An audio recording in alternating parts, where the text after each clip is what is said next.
What's up, good people? We are back for another video. This is Undrafted Views. We're here. We talk sports from the sidelines, objectively. Now, Yes.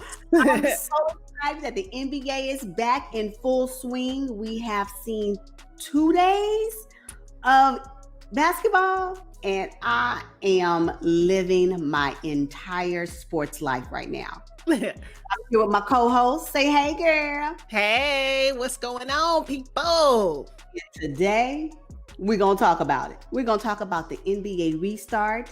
We're going to talk about our thoughts on the first 2 sets of games that we've watched over the weekend.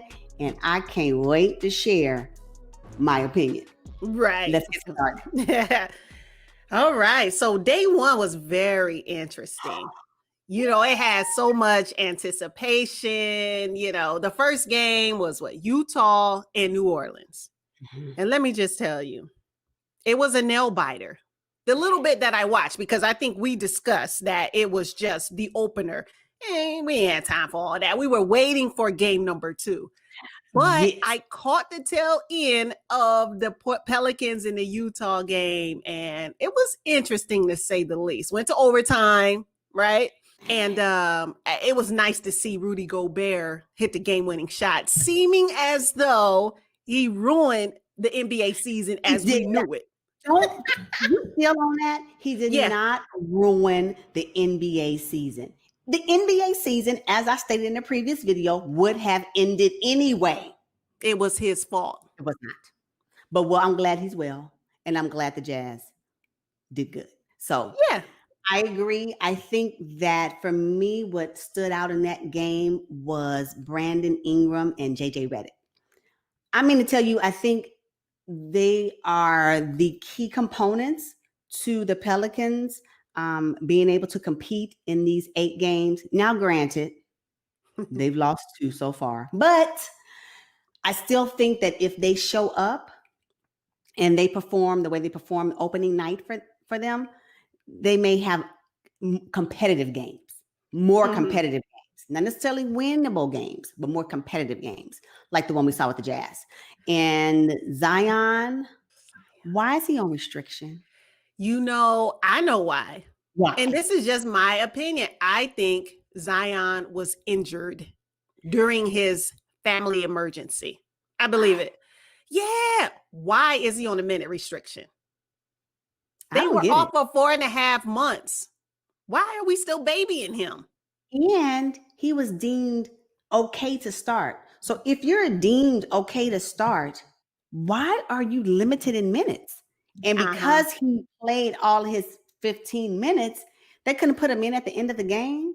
You know, that to me was just very disrespectful. First of all, we all know the NBA decided to have this whole I don't know what you call it, like a play-in tournament for the bottom 9, 10, 11 teams in the West was because of Zion. Everybody is tuning in to see Zion, and then they don't even put him in crunch time.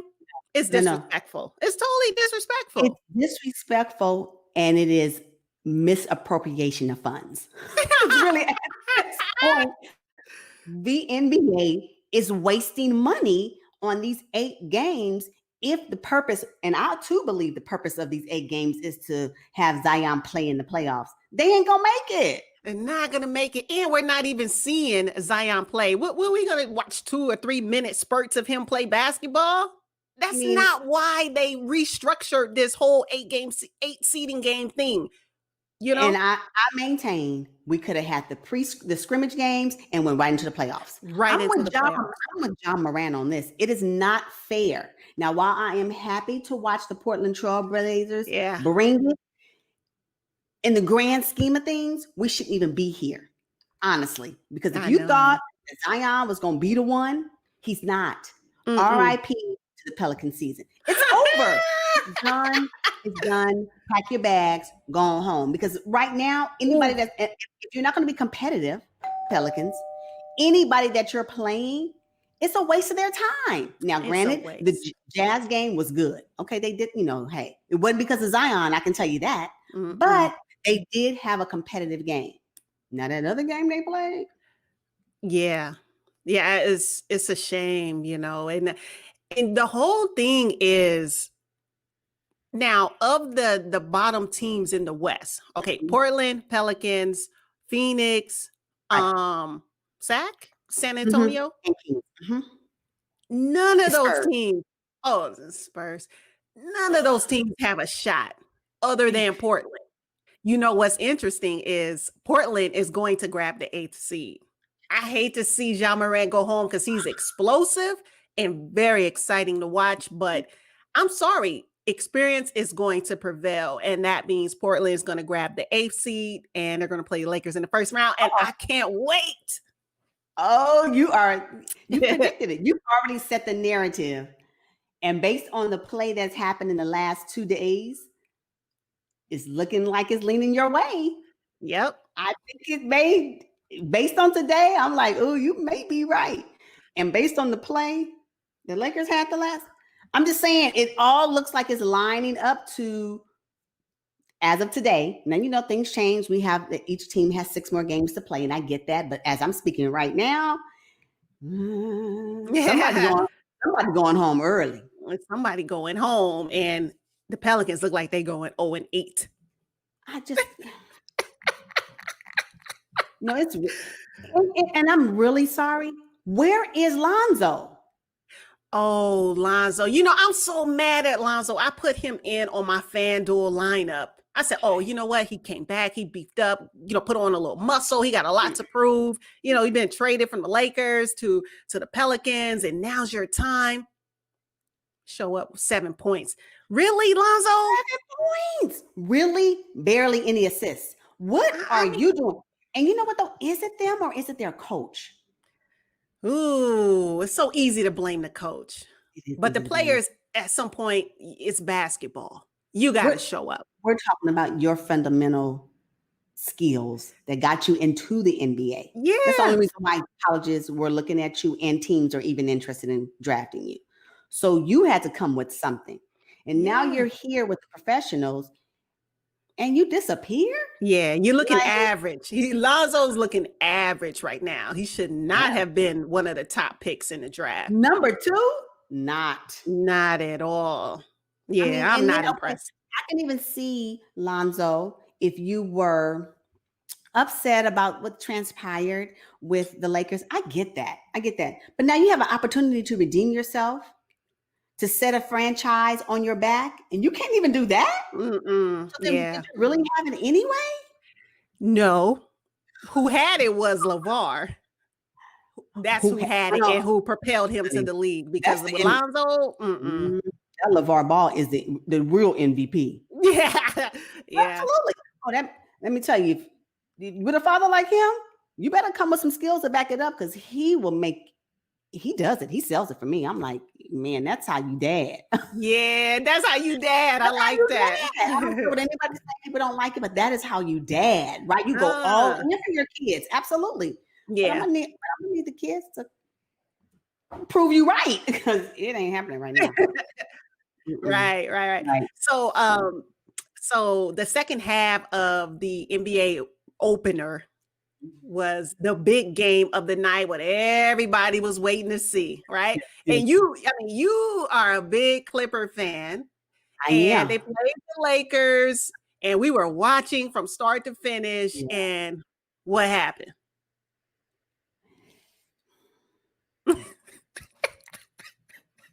This video is now over. No, I'm just playing. They just they weren't ready. They weren't ready, and they got showed up. That's just as simple as that. And I think that Kawhi lost some weight. He doesn't look as strong as he did before the season ended. For some reason, he just looks really thin. And it seems like he's lost some of his strength. I'm not certain if he even has his legs because I'm gonna need him to get it back. I'm gonna need him now. Paul George, hi. Balling. Thank you for showing up. Balling. No, yeah. He's doing it, and it's exciting. But I'm still hopeful for the Clippers. That one game did not shake me at all. Now they have some to work on, absolutely, but I'm not shook. No, Mm-mm, no, no, mm-mm. no, no, no. I'm not shook because that Lakers display on their second game. Yeah. So yeah, I'm Let not me shook. just say the Lakers put in so much energy and effort into beating the Clippers that they didn't have nothing left. When I say they had nothing left, zero in the tank for the Depleted Toronto Raptors in game 2. noodle legs. They were depleted. Noodles. They were depleted. I was just like, they didn't, and at this point, why did you even show up? Actually, they all should have just been on, they were load managing on the court. Oh, it was bad. It was You know embarrassing. what? Yeah. Let's see, Yeah. this is what I'm talking about. You cannot sleep on the Raptors. You can't sleep on the Raptors. The Raptors are a great team. They are second in the East for a reason. And you cannot tell me that people are going to go to the games playing the Raptors thinking that they're about to just run over them. They're not. They're not. Mm-mm. And the Lakers were not ready. But I'm going to tell you the issue, right? Watching the 2 games, again, I know this is only 2 games in the total 8, but the Lakers, I think they have a formula. And if these teams can understand what their formula is and combat that, they can beat them. The formula is this: AD show up, you perform your best in quarters 1, 2, and 3, because AD is nowhere to be found in quarter 4. It's not gonna happen. He may be on a court, but he's not really playing. That's number 1. Or whatever it is, he just doesn't play. And then LeBron is supposed to come in, and then he's supposed to close out the game.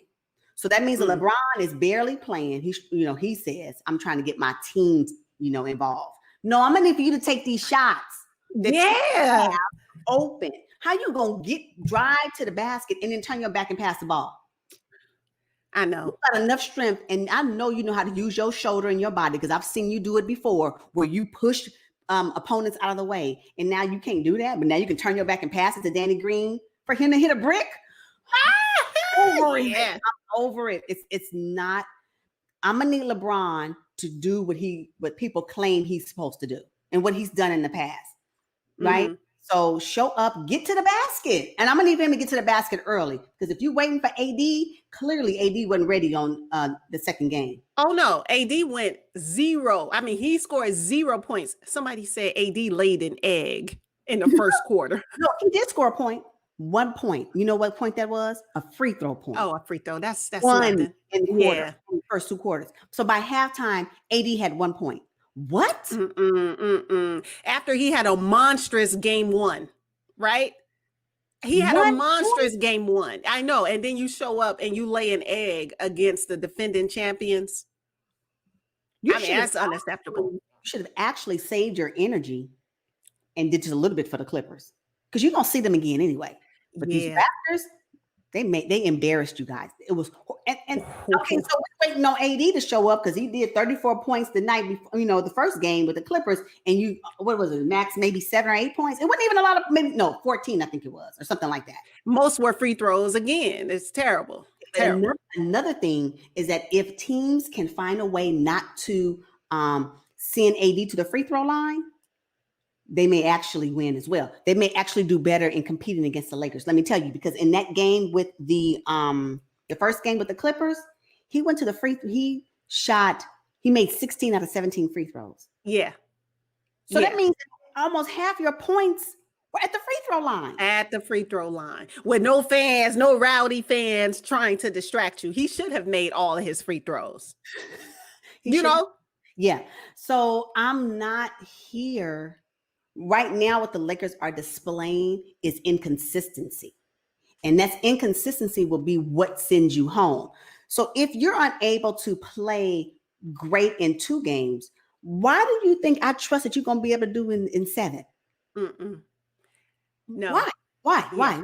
Oh, you're probably reserving yourself for the playoffs. Okay, well, I hope you can show improve, because I'm going to tell you that last game with the Raptors, horrible. It wasn't impressive.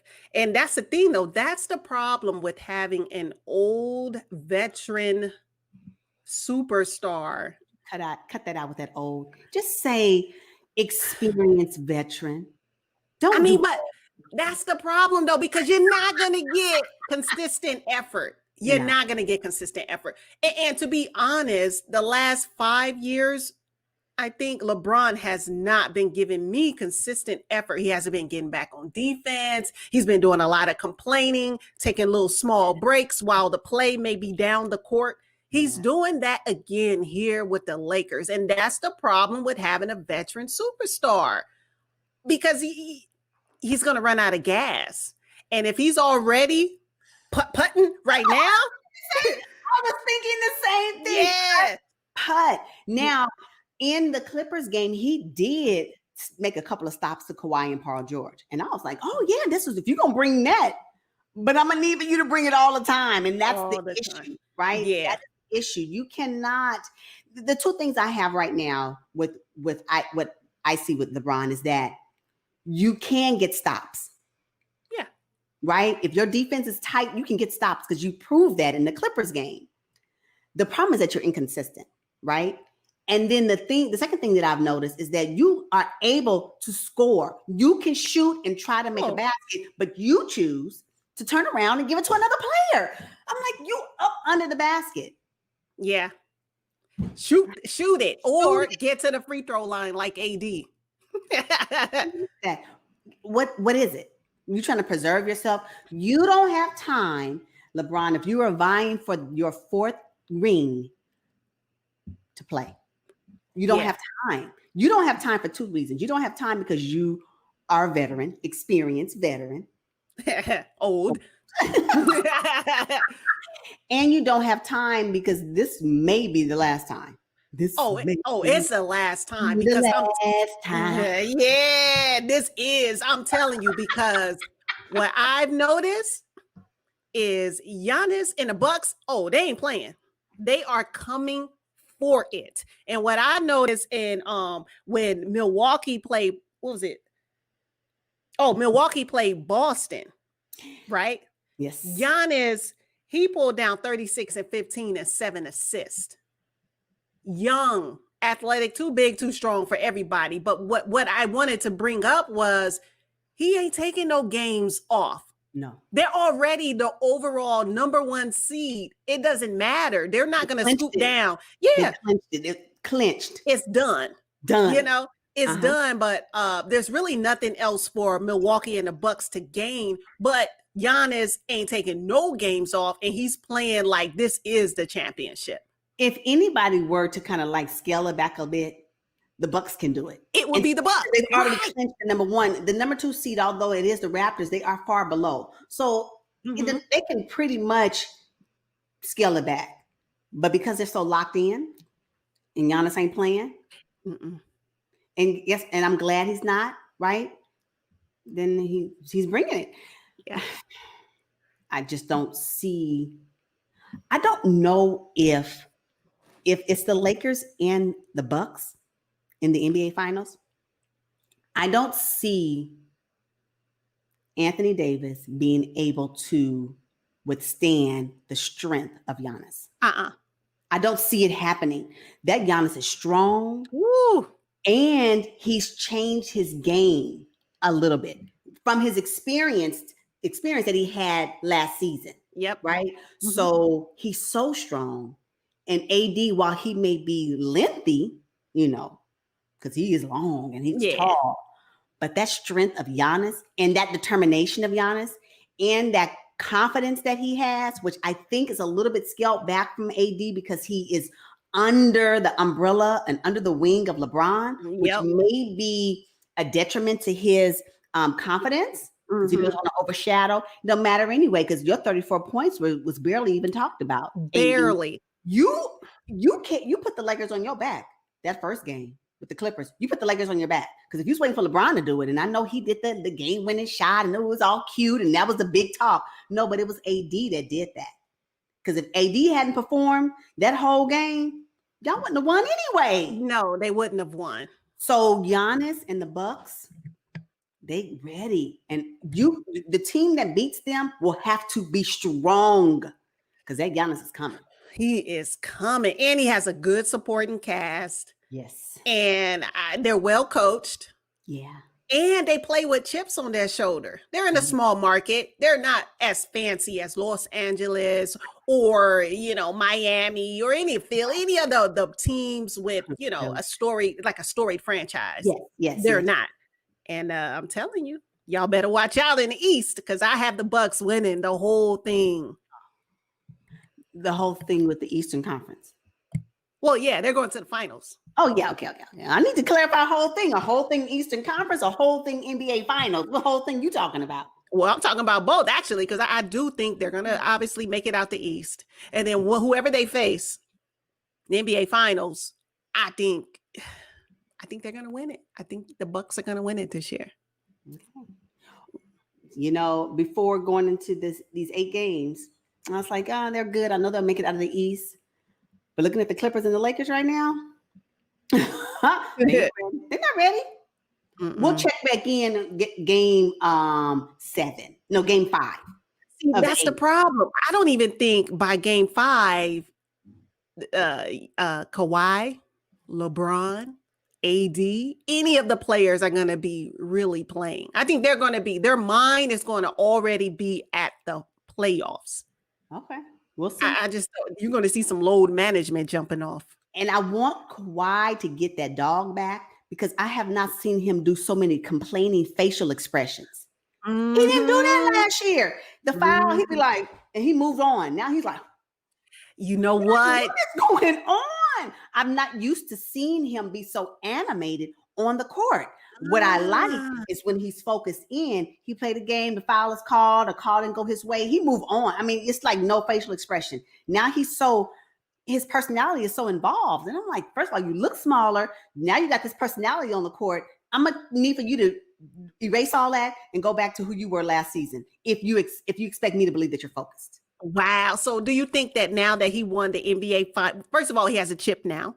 He was the NBA Finals MVP last year. Do you think he believes that he should get certain calls or that now he's entitled to different things that he wasn't before? I'm based on his performance. Yes. His activities and his performance says to me, yes, but I wish he wouldn't. I wish he would go in. What I wish he would do is go into this season, this NBA restart, acting like none of that stuff ever happened. Always starting from scratch, because technically you are starting from scratch with this new team. But when I see him, yeah, what are you doing? Would you stop it? Would you stop it and get focused? I don't like seeing him do it. I expect LeBron to do it because he does it all the time. And that's his way of catching his breath. I already know that's what he is. Yeah, I get it. But that's what he does. But Kawhi, no, stop it. I want him to stop it and get focused. Now, people complain that Kawhi is a robot and all this stuff. I mean, you can't have it both ways. Either you want the man to be animated and involved and show facial instructions and not facial expressions and not look like a statue, or do you want him to? I want him to be you can't have it both ways. I prefer him to be a robot. That's what I like about him, because I know that he goes to the game, he plays the game, he's going to put forth his effort. He's not going to be distracted by bad calls, no call. I like the Terminator part of that narrative. For me, that works. And I think it works for his game. But if he is now going to have personality on the floor, I believe it takes away from his game. And I need for him to change his focus. Why? Okay. I'm here for you. Be the Terminator. Don't be the comedian. Cut it out. I don't like it. I was like, what is he complaining about? It's a new Kawhi for me. I'm not used to it, and I don't like it. Well, he's the NBA Finals MVP, and hey, LeBron gets all the calls, so Kawhi's like, hey, what about me? I'm the king of Los Angeles. What about me? I think that's what he's feeling. I don't know. Yeah, but I don't want him to feel that way, because if he feels that way, he's not going to win. Mm-hmm. They're not going to win. So I need his folks. I need for him to believe that deep down in the back of his mind, but I want him to show something different, and he needs to show it, because I did notice that the last 2 games they played. I was like, that's not the Kawhi I'm used to. So we'll see. And I think it is having a negative impact on his game. Well, hello, he's in Los Angeles. Yeah, that's what happens when you come to LA. All of a sudden, it's Hollywood, you know? Yeah. Thing that I noticed that in the first game with the Clippers, AD had 20 points in the first half. How do you go from having 20 points in the first half with the Clippers to 1 free throw point with the Raptors? Oh, he ran out of gas. Mm-mm. He ran out of gas. I mean, when AD was with the Pelicans for many years, he was the man. And they never did anything fantastic. He was always injured. Now he's with the Los Angeles Lakers. He's always injured. I mean, I just don't know. And he's a great player. I don't want to take it away from him. He's very versatile, inside, outside, can make his free throws. He's all that. Yeah. But he's missing that dog too. I think he's kind of soft. When he disappears in the fourth quarter, blows me away. It blows me away. I'm blown away by it. So which means that Kyle Kuzma, come get this work. Like because they're going to only utilize you in the fourth quarter. If you've watched the stats of the past 2 games they played, Kyle Kuzma tends to make most of his in the fourth quarter. Not a lot, but he does it, right? So since we already know, Lakers, that the AD ain't going to show up in the fourth quarter, Kyle Kuzma, this is your time to show other teams that you can change their franchise. And you know what? And he very well should. Now, interesting enough, last night I was watching the post game, right? And Kyle Kuzma, he had a decent game last night, but he had on his face mask and it said child on the front of it. And was that like some kind of subliminal message? What was going on with that? I don't know. Hopefully, maybe it stands for a charity that he's supporting. I don't know. No. I mean, I don't know, right? It leaves you to question because it's odd just to see the word child on a face mask. It's just odd, right? So I just need him to kind of elaborate a little bit more on that. But I don't want him to, I hope that is not, I hope it is some type of charity, some type of thing he's supporting and not just something sarcastic, right?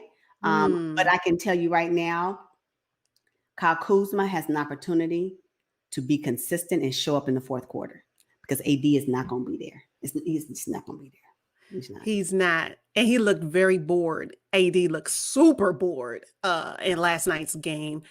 And J.R. Smith, I mean, I just don't know how Vogel is going to utilize J.R. Why did you bring him here? You're not going to play him. I mean, it's just, he got to figure out his rotation, Vogel. And you know what? Why is Danny Green starting? I don't get him. He's the NBA champion with the Spurs and the Raptors. I cannot stand to see Danny Green in the starting lineup. If I see that man run around the court. Somebody said Danny Green, he scored. First of all, he laid an egg in the game also against Toronto, his former team. So somebody was like, why is he even on the court? He still played for the Raptors. I saw that comment. Yeah. Oh man, it's Danny Green. Who can play his role in the starting? Is it JR? Somebody else got to do it because it's not him. JR can do it. It seems like all they need is just a perimeter shooter. But yeah, Danny, I don't know. Ain't looking good. No, I want Danny to come off the bench. Just come off the bench, give some people some rest. But you can't be starting. Give some people some rest. He's not. And every time he goes up, I'm just like, yeah, I'm gonna win in, which is very rare. I'm not impressed. No. All right, y'all. We'll meet you in the bubble. But we done for the day. Yeah, this is it. We're going to watch the next set of games and we're going to come back to you with our opinions from the sideline. Yeah. Objectively, that's what we do here. So glad you joined us. Until next time. Peace. I see you guys.